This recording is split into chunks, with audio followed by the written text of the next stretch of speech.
Morning everyone.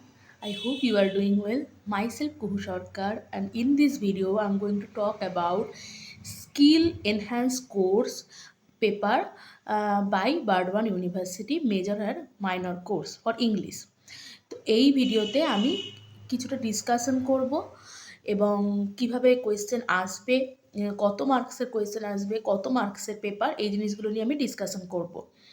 এরপরে আমি কিছু কিছু পার্টস তোমাদের ইউটিউবে ডিসকাশন করে দেবো, আলোচনা করে দেবো, কীভাবে কোয়েশ্চেন আসলে কী অ্যান্সার করতে হবে সেগুলো আমি তোমাদেরকে বলে দেবো। এবং এছাড়া যদি কেউ নোট বাই করতে চাও তাহলে আমাকে আমার টেলিগ্রামে মেসেজ করো, আমি পার্সোনালি নোট সেখানে দিই, তবে নিশ্চয়ই তোমাকে সেটার জন্য পেমেন্ট করতে হবে। For major English course also, if you want the note, the study material, you can message me and I can give you the e-notes. Okay. Now, দেখো তোমাদের এই পেপারে ফার্স্ট যেটা দিয়েছে সেটা হচ্ছে what is grammar. What is grammar?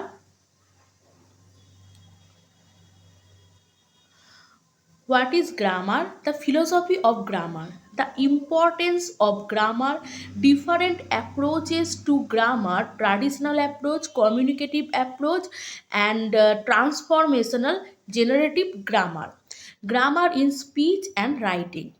তো আমার যেটা মনে হয় যে এই পার্টটা থেকেই কিন্তু তোমরা বোর্ড কোয়েশ্চেন এক্সপেক্ট করতে পারো, মিন 10 মার্কসের কোয়েশ্চেন। নাম্বার ডিভিশনটাও আমি একটু পরে বলে দিচ্ছি। What is grammar, the philosophy of grammar, এটা থেকে যদি বড় নোট তোমরা বানিয়ে নাও, কিন্তু বেশি ইম্পর্টেন্ট যেটা হবে সেটা হচ্ছে traditional approach, communicative approach, transformational generative grammar. আমাদের গ্রামারটা কিভাবে দরকার পড়ছে আমরা যখন সেটা ট্রান্সলেট করি, বা সেকেন্ড ল্যাঙ্গুয়েজ হিসাবে যখন আমরা গ্রামারটাকে, ইংলিশ গ্রামারটাকে নিয়ে আসি, সেই ল্যাঙ্গুয়েজটার ইম্পর্টেন্স, এই হিসেবে যদি ব্রড নোট তোমাদের থাকে সেটা ভালো হবে। Grammar in speech and writing, গ্রামারের একটা ইম্পর্টেন্স, যে কি দরকার আমাদের, আমরা কেন গ্রামার পড়ি, why it is needed in our speech, hour communication and our writing. তো এই জিনিসগুলো নিয়ে তোমরা একটা ব্রড কোয়েশ্চেন, 3-4টে কোয়েশ্চেন তোমাদের বানিয়ে নিলে সেটা থেকে এদিক ওদিক করে করতে হবে। আর শর্ট কোয়েশ্চেনও এখান থেকে অবশ্যই আসতে পারে, তবে একটা জিনিস আমি তোমাদের বলে রাখছি, যেহেতু বেশি সময় নেই, যদি কোনো ব্রড নোট যেমন দ্য ফিলোসফি অফ গ্রামার সেখানে তুমি করলে, সেখানে তুমি যদি what is traditional approach, what is communicative approach, transformational generative grammar, এই জিনিসগুলো যদি তুমি শর্ট বা 5 মার্কসের করে রাখো, ব্রড কোয়েশ্চেনটা যদি সেরকম আসে ওখানেই ওটাকে ইনক্লুড করে দিলে, যদি ব্রড কোয়েশ্চেনে এরকম কিছু হিন্ট দেওয়া থাকে যে এটার ইম্পর্টেন্স বলো, ট্র্যাডিশনাল অ্যাপ্রোচ, মডার্ন অ্যাপ্রোচের কী ডিফারেন্স, তখন তোমরা কিন্তু সেটাকে ওর ভিতরে ইনক্লুড করে দিয়ে কোয়েশ্চেনটা রেডি করতে পারবে, অ্যান্সারটা রেডি করতে পারবে। না হলে প্রচুর নোট কিন্তু তোমাদের মুখস্থ করতে হবে, যেটা এই সময় খুব একটা তাড়াতাড়ি করা যাবে না। নাও, ইউজ অফ কারেক্ট প্রিপোজিশন, এই পার্টটা পুরোটাই আমি কিন্তু তোমাদেরকে ইউটিউবে ফ্রি করিয়ে দেবো, ঠিক আছে? তো এটার জন্য তোমরা আমার চ্যানেলকে ফলো করতে পারো। Use of correct preposition, use of correct preposition, এই প্রিপোজিশন কী, প্রিপোজিশন আমরা কিভাবে ইউজ করি, এটা থেকে কোনো শর্ট নোট আমি দেবো অবশ্যই, এবং সেগুলো অবশ্যই তোমার তার জন্য পেমেন্ট করতে হবে, কিন্তু যেটা আমি বুঝিয়ে দেবো সেখান থেকেও তোমরা লিখতে পারবে, যেটা আমি ইউটিউবে পড়াবো। তো ইউজ অফ কারেক্ট প্রিপোজিশন, প্রিপোজিশনের টাইপসগুলো বুঝিয়ে দেবো, এবং এখান থেকে আমার যেটা মনে হয় যে ইউজ অফ কারেক্ট প্রিপোজিশনের কোনো একটা নোট থাকতে পারে, এবং তার সাথে কিছু গ্রামার ওরা কিন্তু দিতে পারে 2 মার্কসের, যে যেখানে তোমাকে কোয়েশ্চেন দিল সেখানে তোমার ফিল ইন দ্য ব্ল্যাঙ্ক, বা কোথায় অ্যাট ইউজ হচ্ছে, কোথায় ইন ইউজ হচ্ছে, সেরকমভাবে আসতে পারে।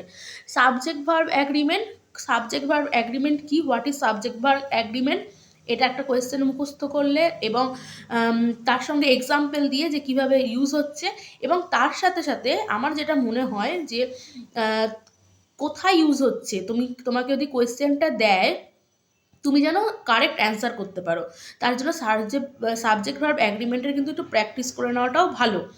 দেন use of upper and lower case, use of auxiliary verb, তোমরা সবাই জানো অক্সিলারি ভার্বসের ইউজ, এটার একটা কোয়েশ্চেন করে রাখলে এবং ইউজটা জেনে নিলে কোয়েশ্চেনের সঙ্গে এক্সাম্পল কিছু দিলে এবং কিভাবে ইউজ হচ্ছে যদি তোমাদের কোয়েশ্চেনও আসে সেটা তোমরা যেন করতে পারো। কোয়েশ্চেন ট্যাগস বলতে যখন আমরা কোয়েশ্চেন তোমাদের 3 রকম হয়, যেমন হচ্ছে তোমার WH ওয়ার্ডসের হয়, একটা হচ্ছে তোমার কোয়েশ্চেন ট্যাগস হয় যেটা কোনো এক are you interested in it, yes or no. So yes or নোর যে একটা ট্যাগ আমরা লাগিয়ে দিই সেটাকে কোয়েশ্চেন ট্যাগ বলা হয়। ইউজ অফ পাংচুয়েশন মার্কটা খুবই ইজি, এবং এটা থেকে ইজি মনে হলেও কিন্তু এটা কঠিন, কারণ তোমার হয়তো একটা প্যারাগ্রাফ তোমাদের দিয়ে দিল, সেখানে কোথায় কমা পুট করতে হয়, কোথায় কোলন পুট করতে হয়, সেই জিনিসগুলো কিন্তু ওরা দেখবে, কোথায় কোটেশন মার্ক ইউজ করতে হয়, সেই জিনিসগুলো কিন্তু আমার যেটা মনে হয় পুরো পাংচুয়েশন চ্যাপ্টারটাই পরপর যদি পড়ে নাও তাহলে সেটার প্রবলেম হবে না, কারণ আমাদের মনে হয় যে খুব ইজি পাংচুয়েশন মার্ক, কিন্তু যখন একটা ফুল প্যারাগ্রাফ থাকবে তখন দেখবে অনেক জায়গাতেই ভুল হয়ে যাচ্ছে। Use of countable and uncountable noun. Use of countable noun আর আনকাউন্টেবল নাউন আমরা খুব ভালো করেই জানি, যেটা গোনা যায় সেটা কাউন্টেবল, যেটা গোনা যায় না সেটা আনকাউন্টেবল। কিন্তু এখানে কোথায় আমরা মাছ ইউজ করছি, কোথায় আমরা মেনি ইউজ করছি, কোথায় আমরা সাম ইউজ করছি, কোথায় লিটিল ইউজ করছি, এই জিনিসগুলোকে কিন্তু পার্টিকুলারলি তোমাদের পড়তে হবে, জিনিসটা জানতে হবে, যেন যদি কোয়েশ্চেন আসে সেটা যেন তোমরা অ্যান্সার করতে পারো। দেন কারেকশন অফ ইরর্স বলতে এখানে হয়তো তোমার যেটা সাবজেক্ট ভার্ব অ্যাগ্রিমেন্ট হিসেবেই কিছু কোয়েশ্চেন দেয়, যেমন আমি তোমাকে এক্সাম্পল হিসেবে বলছি, যেমন কম্পিটিটিভ এক্সামে যেগুলো দেয় যে none of this boys is or are interested in play, তাহলে নান অফ দিসের সঙ্গে ইজ বসবে না আর বসবে, এই টাইপের কোয়েশ্চেনগুলো কিন্তু তোমাদের আসবে, ঠিক আছে। তারপর দেখো রিরাইটিং অফ সেন্টেন্সটা তোমার এরকমভাবে দিতে পারে যেটা আমরা 9-10 করতাম, যে তোমার ইউজ অফ নেগেটিভ করো, অ্যাফার্মেটিভ করো, বা নান বাট দিয়ে করো, বাট ইউজ করো, সিম্পল থেকে কম্পাউন্ড করো, কম্পাউন্ড থেকে কমপ্লেক্স করো, এই ধরনের কোয়েশ্চেনগুলো কিন্তু আসতে পারে। আচ্ছা, তারপর হচ্ছে তোমার ইউজ অফ ইডিয়ামস ভোকাবুলারি, এগুলো আমি করাতে পারবো না, কারণ এগুলো তোমাদেরকে নিজেদেরই কোনো একটা লিস্ট বের করে, বা তোমরা পিসি সরকার এদের লিস্ট বার করে তোমাদেরকে নিজে পড়তে হবে, যে ইউজ অফ ইডিয়ামস কয়েকটা হয়তো আমি দেখিয়ে দিতে পারি, কিন্তু সেটা পুরোপুরি অনেকটাই টাইম সময় সাপেক্ষ। তো ইউজ অফ ইডিয়াম, আমরা কখন ইডিয়ামস ইউজ করছি, কেন ইউজ করছি, সেটার জন্য একটা শর্ট নোট পড়ে রাখলে কিন্তু কোথায় ইউজ হচ্ছে, বা কিছু ইডিয়ামস যেমন আমাদের মনে রাখতে হয়, তো সেই জিনিসগুলো তোমাদের একটু মুখস্থ করলে ওখান থেকে কোয়েশ্চেন কিন্তু আসতে পারে। ভোকাবুলারিগুলো আছে, বেসিক সিনোনিমস অ্যান্ড অ্যান্টোনিমস, এগুলো তো তোমার পুরোপুরি মুখস্থ করতে হবে। Vocabulary for specific purpose, trades and profession, কখন আমরা ইউজ করি, এখানে কিন্তু যেহেতু তোমার প্রিপোজিশন আছে, প্রিপোজিশন থেকে কিন্তু ফ্রেজাল ভার্ব, যেটাকে আমরা ফ্রেজাল ভার্ব বলি, বা কোরিলেটিভ কলোকেশন যেটাকে বলা হয়, মানে তোমার দুটো ওয়ার্ড মিলে একটা ভার্ব আর একটা প্রিপোজিশন মিলে একটা অন্য অর্থ দিচ্ছে।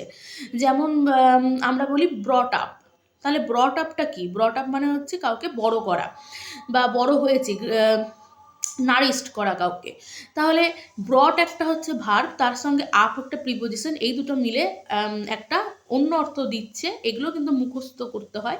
তো এগুলোকে বলা হয় হচ্ছে তোমার ফ্রেজাল ভার্ব অর কলোকেশন, সেগুলো তোমাকে কিন্তু তোমরা পিসি সরকার বা কোনো বই থেকে কিন্তু তোমাদের মুখস্থ করতে পারো, তা এটা হয়তো আসবে। এবার বলে রাখি কেমন ধরনের তোমাদের কোয়েশ্চেন আছে। ফুল মার্কস হচ্ছে 50 মার্কসের, 40 হচ্ছে তোমার এক্সটার্নাল, আর 10 হচ্ছে তোমার ইন্টারনাল। এবার ইন্টারনালটা তোমাদের কলেজ থেকে কিভাবে নেওয়া হবে সেটা তোমরা জানবে, এক এক জায়গায় এক এক রকমভাবে নেয়। তারপর হচ্ছে 2.2 × 5 টোটাল 8 কোয়েশ্চেন্স দেবে, এবং তোমাদেরকে 5টা করতে হবে 2 মার্কসের, যেটার ফুল মার্কস হবে হচ্ছে 10। আচ্ছা, অ্যান্ড 5 × 4, তাহলে 5 মার্কসের 2টো কোয়েশ্চেন দেবে, 4টে অপশানে থাকবে, তার মধ্যে তোমাকে 2টো করতে হবে, 5 মার্কসের হবে 10। দেন 10 × 4, 10 মার্কসের 4টে কোয়েশ্চেন থাকবে, সেখান থেকে তোমাকে 2টো করতে হবে, total 10 × 2 mean 20। So that's all. এরপরে আমি আস্তে আস্তে এই পার্টটা যেটা আমি বললাম ওই পার্টটার উপরে আমি পুরোটাই আমি কভার করে দেব তোমাদের ইউটিউবে, যেহেতু এটা আমি বুঝতে পারছি কিভাবে আসবে। কিন্তু ব্রড কোয়েশ্চেন বা অন্য কোয়েশ্চেনগুলো তোমাদের নোট বাই করতে হবে। আর ইডিয়ামস ভোকাবুলারি এটা কিন্তু পুরোপুরি নিজের উপর, এটা ওরকমভাবে পড়ানো যায় না বা এখন পড়ানো সম্ভবও নয়। প্রচুর ইউটিউবে ভিডিও আছে ভালো ভালো, যেখানে তুমি জাস্ট যদি বই থেকে পড়তে বোরিং লাগে, ইউটিউবে থেকে তুমি ইডিয়মসগুলো ভোকাবুলারিগুলো খুব ইজিলি একবার শুনলেই জিনিসটা দেখবে মনে থাকবে। তো ওরকমভাবে কিন্তু সিনোনিমস অ্যান্টোনিমসগুলো মুখস্থ করতে পারো। প্রচুর এরকম প্র্যাকটিস ভিডিও কিন্তু ইউটিউবে অ্যাভেলেবেল আছে। তো that's all, and if you have any suggestion you can comment, and if you want to buy the notes, you can message me in the Telegram channel. Thank you.